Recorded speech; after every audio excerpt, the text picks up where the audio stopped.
There we go. What's up, y'all? Welcome back to episode 4 of the CFH podcast. I'm here with my great friend Tate. How you doing, man? I'm good, Chandler. How are you?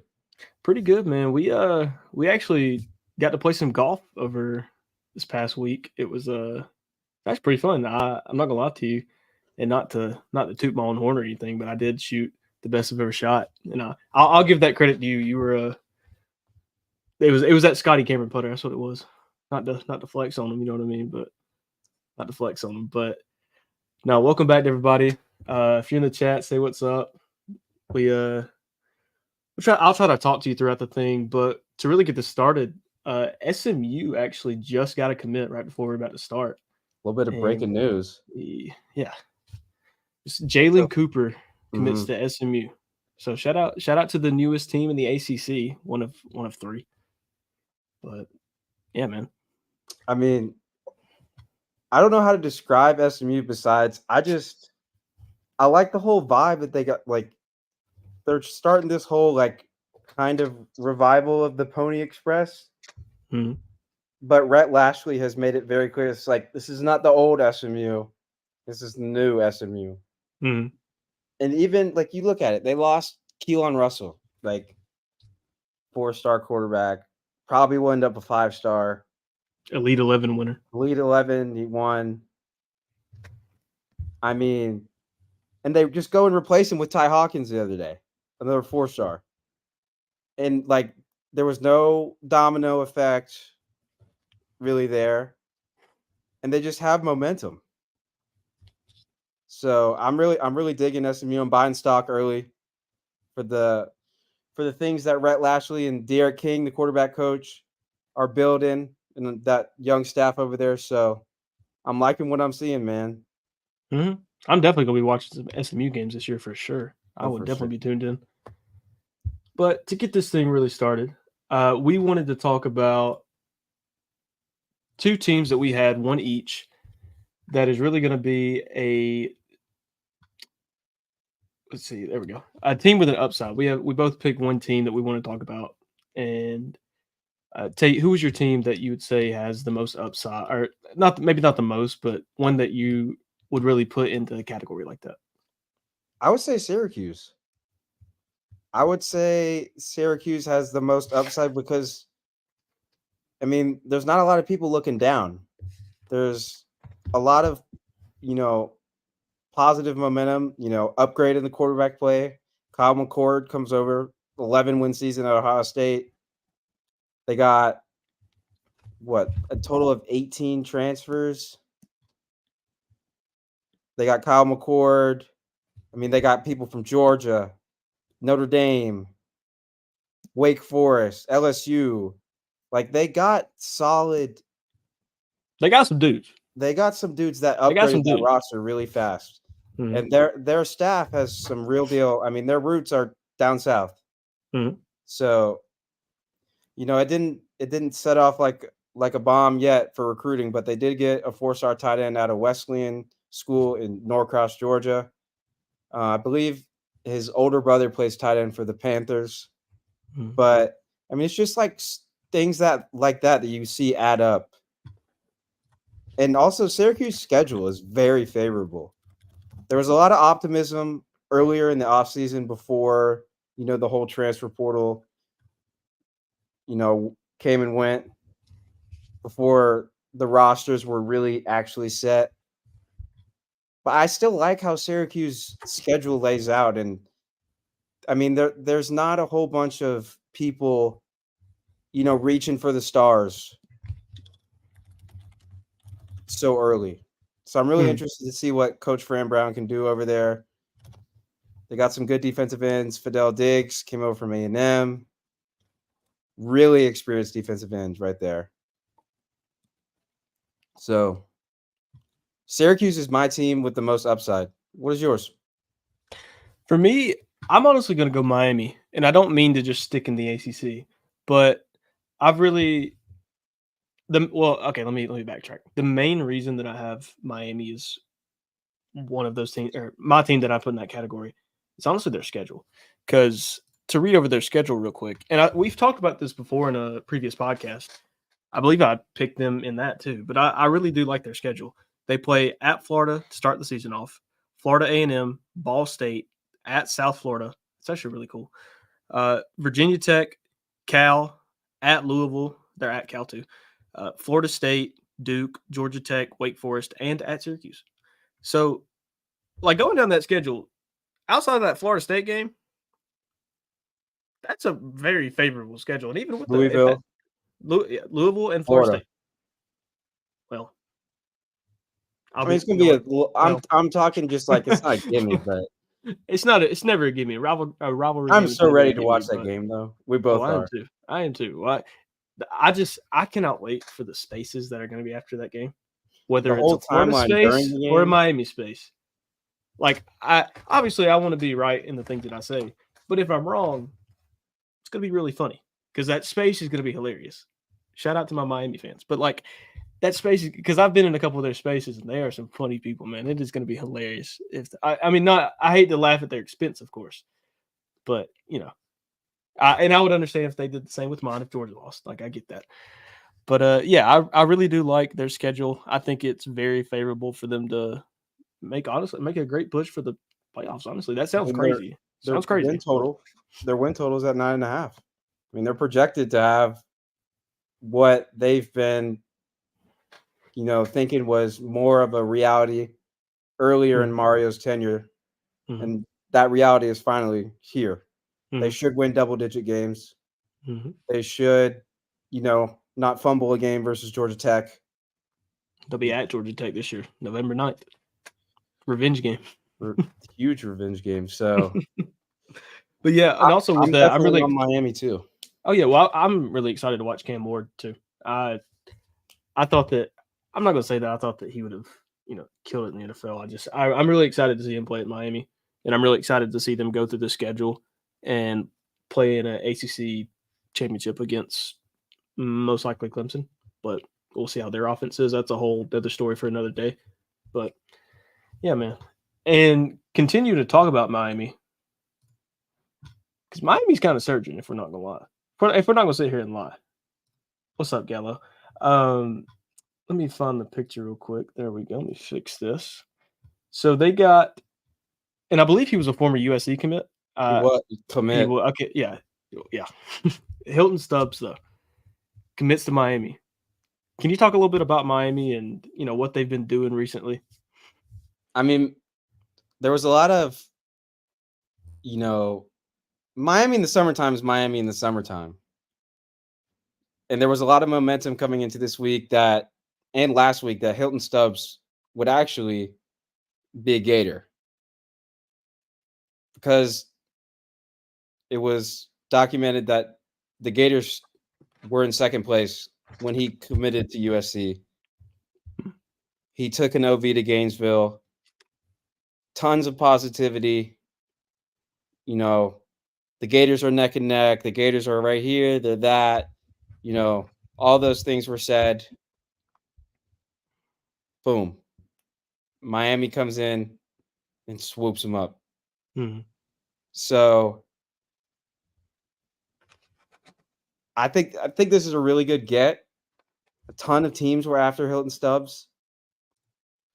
But it's not just Hilton Stubbs that committed. They had a 5-star offensive lineman that committed this morning too. A 2026 4-star quarterback that committed as well. They've got some real deal momentum. And a couple other guys last week as well. Yeah, I was trying to find that guy's name. Let me. Went to Bishop Gorman High School. I was looking on Hayes' account, but I can't find it. No, Sorry. actually, I'm looking on your account. Actually, it's all right. But yeah, it's all right if you can't find it. But I really like the Miami momentum that they have right now, and I like that it's not an NIL, I guess, bidding war type thing. Last year was, in years prior, has felt just like an NIL, just like pissing war. This feels like a kind of a real deal recruitment, and it's not like everybody's up in arms, trying to pull an in-state guy, 4 directions. Yeah. So Yeah, I get Would what be you really mean. interested to see Mario this year. In the same way I said about SMU, I'm definitely going to be tuning into some Miami games. Obviously, not including that first week because I'm doing that no matter what. But that guy's name was, I'm going to butcher this, but I want to do it just for the bit here. He's a interior offensive lineman, SJ. Oh my God, Alo Faituli. I think I got that right. I don't know if anybody knows how to pronounce that in the chat, but I think I got it right. I could be way wrong. Yeah, he's from Las Vegas. So Bishop Gorman, powerhouse. Mm-hmm. Speaking of powerhouses, What we got? Some would say a former powerhouse, but I still think they're right here in the thick of it. Alabama has been going absolutely crazy right now, and really maintaining their momentum that they've had for a couple years now. I'm going to take this down just so we can see all these names. But this is from Hayes too. Shout out Hayes, man. He has all these pictures for us to use. But the Alabama blue chip commits since June 1st. This is all just since June 1st. Like, this is crazy. Dijon Lee, Michael Carroll, Jackson Lloyd, Justin Hill, Keelan Russell, Chuck McDonald, Dawson Merritt, Micah DeBoe, and Caleb Edwards. And that's all like 5 stars. Number 2 interior offensive lineman, number 6 tackle, number 6 edge, 8th quarterback, 9th cornerback. Like, they're going absolutely insane right now on the trail.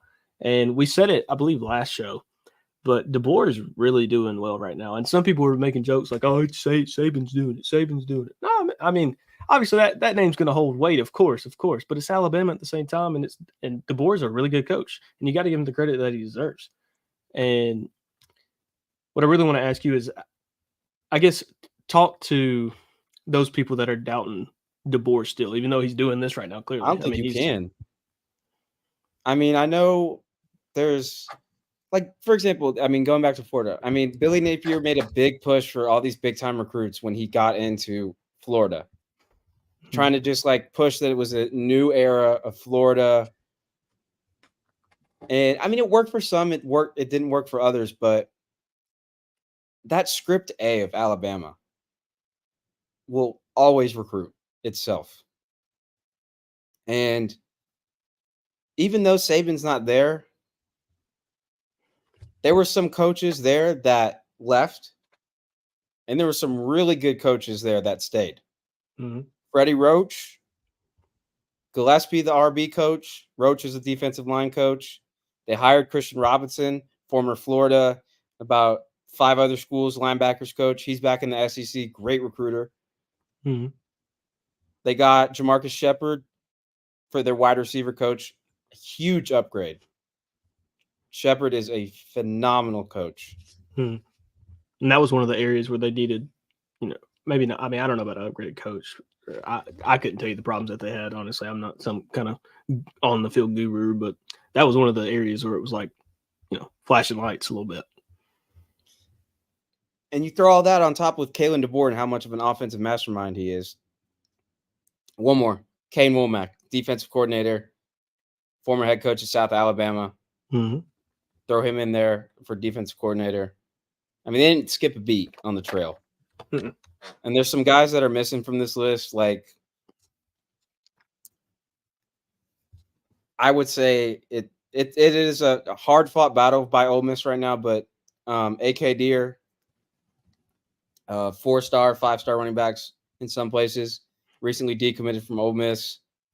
Alabama is in firm control of his recruitment, and I would not be surprised if there was a commitment publicly by him in the near future. And then you got 5-star offensive lineman Ty Haywood from the state of Texas that they're very optimistic about their chances of landing. I mean, on top of that, you add Caleb Cunningham, the like number 2 wide receiver in the nation, 5-star out of Mississippi. I mean, now is he? Actually, no. I don't want to talk about it. No, go ahead. Ask. Well, no, I was going to ask if he was the guy who had said that there was a lot of people were in first place. I couldn't. Yes. Okay. Yes. Okay. I respect it. I respect it. I respect it too. I feel like I do that. I ain't gonna lie to you. Yeah, he's the one that went on his OV to Auburn, and then like the follow-up quote in a tweet from like On3 or something. I think it was like from like Chad Simmons or just like the On3 recruits was like, I told Auburn they were my number one. And then like, I don't think it was the week after, but it was 2 weeks. And he goes to Alabama and he's like, yeah, Alabama's number one. Yeah. And it's just everybody was. I do the same thing. If you're showing me that much love, do it. You fix up a hotel room for me. You got food for me. Yeah, you my number one. Yeah. You think there'd be another one? That's what I'd do. I'd say something like that. But so I mean, Alabama's Ohio State has a really good class right now, and obviously everybody is continuing to add to their 2025 recruiting classes right now. But Alabama has a damn good shot to end up with that number one overall class. And the momentum is very scary for that cold summer right now because they leaving everybody cold in the dust. Shout out Bama, man. And one more. Well, actually, we have 2 more teams, but the other SEC team that we wanted to talk about real quick, and we just had a tweet about it, and it actually got liked by that team. So shout out Mizzou football again. Not to flex, but Mizzou football. Missouri's future is looking bright. Can't lie, and right now we can talk about present and future Missouri. Both of them are pretty bright. I would love to just zoom in on pictures right here, but we don't have that ability. Let me take down this banner real quick. Mr. CFB Headlines wrote, the future of Missouri offense, excuse me, I sound like I can't read. The future of Missouri's offense is filled with potential. 2025, they have QB Matt Zollers, is a 5-star, 4-star Donovan Olubode. I think I butchered that. 4-star offensive tackle Jack Lang, wide receiver Javon Boggs, running back Jamarian Morrow, interior offensive lineman Henry Fanuku. There we go. And then wide receiver Sean Terry. And then all the 2024 right here. Obviously, I hope people can read in the chat. But yeah, man, Missouri's been killing it for real. I tried to combine, because there's obviously the transfer from Oklahoma 4-star Caden Green. These are mostly guys that have 2+ years of eligibility left, if not 3. So it's like the true next generation of, a football team. If you go look at what the Eli Drinkwitz era was before last year, it was impossible to predict that they would just somehow just rocket up to 11 wins and, NY6 Cotton Bowl victory over Ohio State.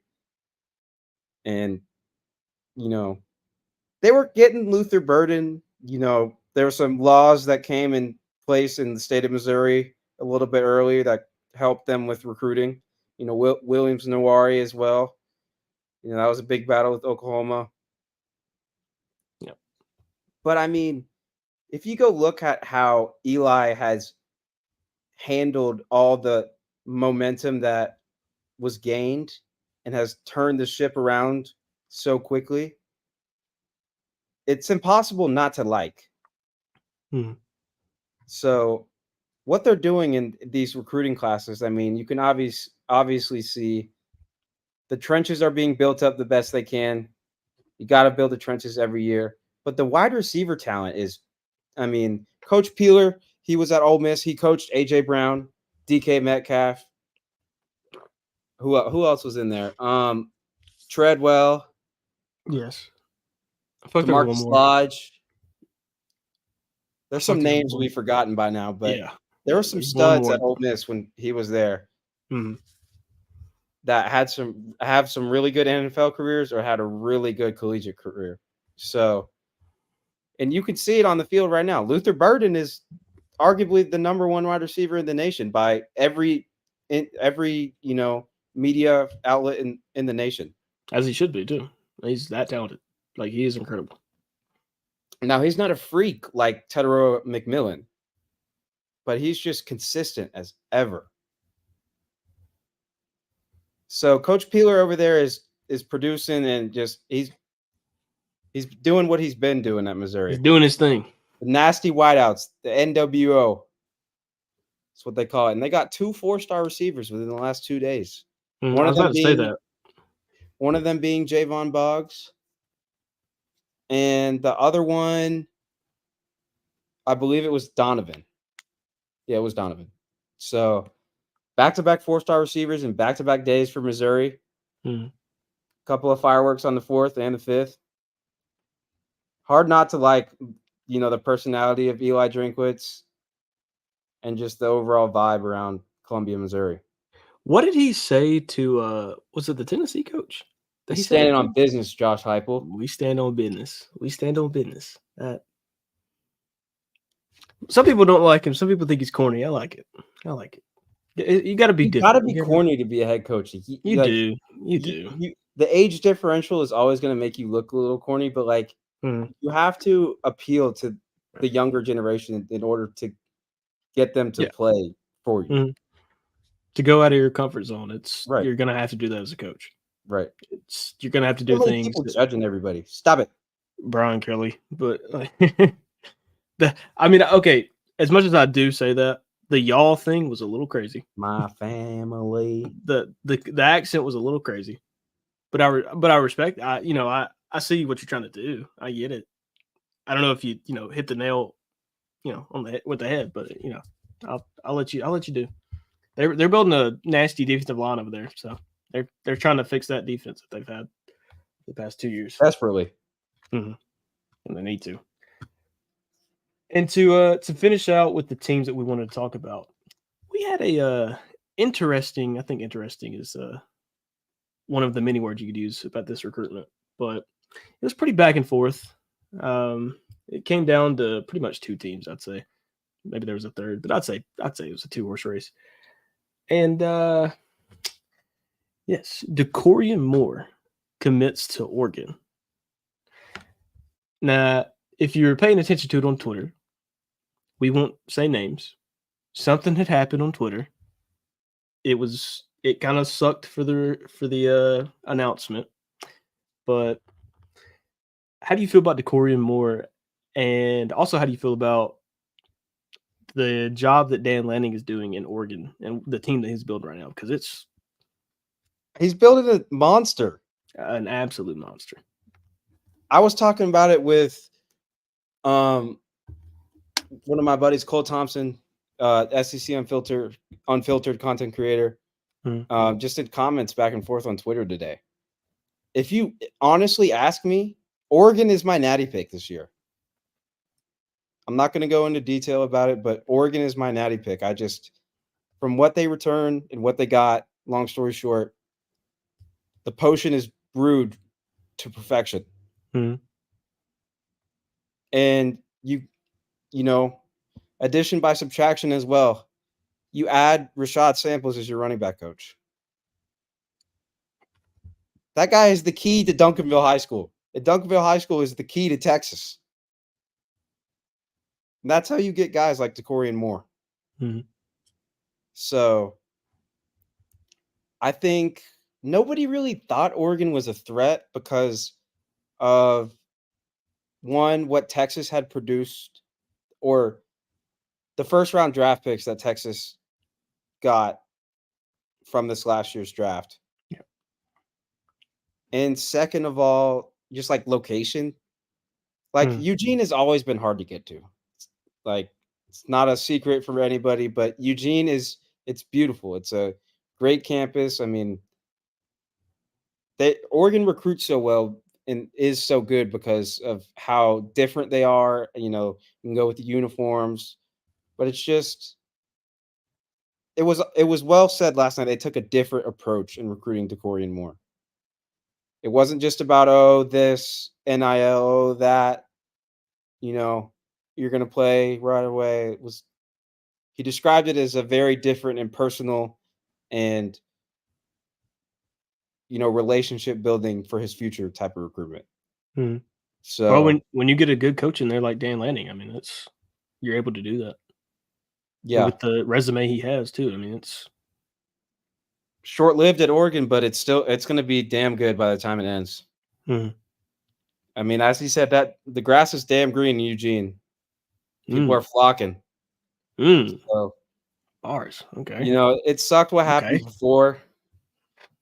I would just my heart dropped when I saw that. Hmm. Um, Wait, so just for the I was sake like, of the family, that what was was your his moment. hmm. That was Yeah, I hate that. And no apology is crazy, just by the way. That's still no public apology. it's no apology at all. I Like, heard. that's crazy. I will tell you, I have heard that the person did call Okay. and apologized, I didn't know that. but obviously, we're not involved or anything, but I Mm. mean, the That's why we're not least, naming names, but the least that how big that company is, and how pretty big company. you know well praised the reporter is for where he is on different shows, and you could name all the things. Yeah. A public apology would just be. Yeah, you can just do 2 words. I'm sorry. That's okay. You don't It'll be just okay don't to hide me. from it. Just don't hide from it. Don't act like it didn't happen. I mean, Right. So yeah, there was a little bit of media media mistake. unite. Everybody united for like 30 minutes. Mm. It's kind of cool to see. Mm. So cool moment like that on 4th of July, but at the same time, Some real fireworks. some real fireworks. Indeed. Shout out to Hayes for making this edit, though. Oh yeah, it's always fire. His link is in the description too on the YouTube side because we use quite literally everything it is. And I guess to hit our final topic, 10 days. Let me get that banner up so we can all see that. Hold on. 5, 10. 10 days. 10 days until this. I'm gonna hope it's a masterpiece. I think it's gonna be a masterpiece. 10 days until this masterpiece drops. I am so ready. I'm Like, worried about the stupid ratings they've been giving out. Hey, they can put Georgia at 70, 70, and 70. I don't care. I'm getting the game no matter what. Georgia could not be in the game, and I'd probably still buy it. I'm gonna be honest. Arrest me. You know what I mean? Like I'd do Right. it. You can kind of relate it. People have been dragged through the mud with those crappy 2K games. We've been waiting. Myself included for a little bit, but we've been waiting 11 years for college football game to come back out. Like, I haven't bought a Madden since Madden 15. Richard Sherman was on the cover. I think I'm right. I could be wrong about that. I don't even know that was the last Madden. I don't remember. I never was a big Madden guy. I was. But I just hope that there's some good foundation of this game. There was a lot of big people in media that got flown down to, play it early in Orlando, and they said, everything, it was fantastic and amazing. Ratings aren't like life or death in this game, but like it kind of just gives people an ick because like if you keep saying this is like the most realistic thing in the universe and then you give Clemson a top 10 offense, like what are you doing? The same thing with those ratings for Penn State's offense. Like Clemson's defense, completely fine with. Clemson is Clemson on defense every year. Peter Woods is a freak of nature. Yeah, you've been talking about him a lot. How good he is. I'll leave it for another day, but I have a big what if segment probably after the season, and Peter Woods will be on it. So best of luck to him this season in Clemson. But I'll see you week 1. Yeah. It's on. In the bins, Georgia Clemson. In the A, it's on. You got to see me. I'm gonna be on the field. Give me some pads. I'll pad up. Wait. But I'm excited, man, because this was everybody's like, as soon as EA CFB gets here, we're free flying to the season. Like it is downhill. Days aren't going to be slow anymore.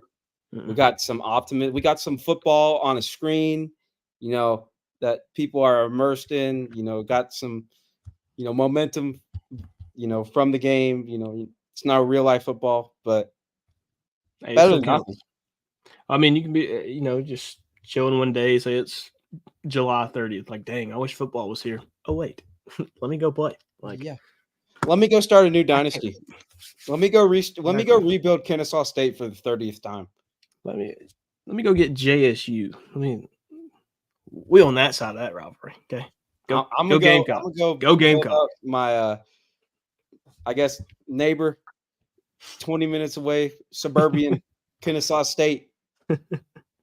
So I'm still mad at that YouTuber Bordeaux. he's been on a heater The lately. the reason he took JSU out was because he said there can't be two teams from Alabama, and I was like, I've seen that Wow. that little thread of Mhm. him, his little process of elimination. Mhm. I never really paid too much into it, but it always gets a little laugh out of me. I was just going to bat for JSU. Honestly, I was just going to bat for my boys. Right. But well, I was gonna say, forgot had something. I totally forgot. But oh, I remember it. Did you see that video of the guy that walks on all the fields and he went to UMass? Hmm. Oh my god. I've seen the seat guy that goes and finds The the obstructed views. yeah. Shout out Al Scott. I He guarantee showed me you, the if you go on Twitter and look up UMass, so Missouri, the team we talked about today, goes and plays away at the University of Massachusetts. G-Fed go crazy. Yes. Let's go. Yes. If you go watch that video and see how much of a dumpster fire it is compared to SEC schools, and the fact that Missouri is traveling away. Wait, Missouri's going to. I didn't even know that. Missouri is playing an away game at UMass. Wow. I do like that though. I understand it's like I would tell kind you, of a dump, but I do like it like too. I like Just for the, like Alabama went to USF. It just so happens USF plays in an NFL stadium. This is kind of the scenario of like what their budget would be like if they have had a stadium for like, a long time. Because like UMass has had a stadium. I'm sure they've maybe played in the Patriots Stadium. I mean, I don't know where they are really, but if you go look at how little and lifeless that football stadium is compared to even a Texas high school football stadium, I don't even see a concourse where you can buy damn food. no reason to eat whenever you're only staying for one half. I mean, that was No literally. time to buy food. I mean, there's some people that hate on stadiums. I did not know it was this bad.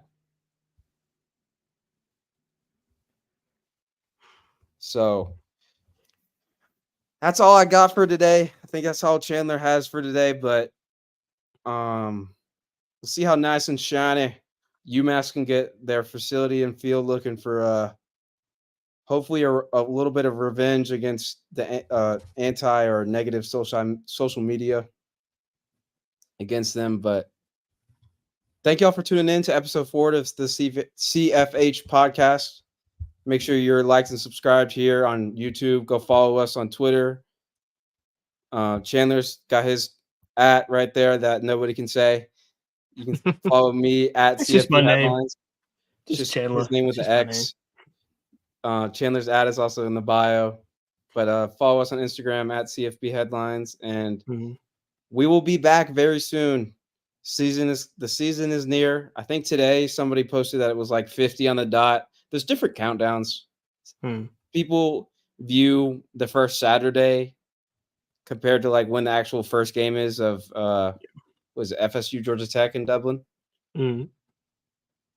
So there's different countdowns, but and be sure to follow us on Instagram because we're doing a countdown. I'm restarting it because it's 50 on the dot. That was my I took a little hiatus, but we're gonna start it back tonight. So thank y'all for tuning in, and until next time, peace. See you.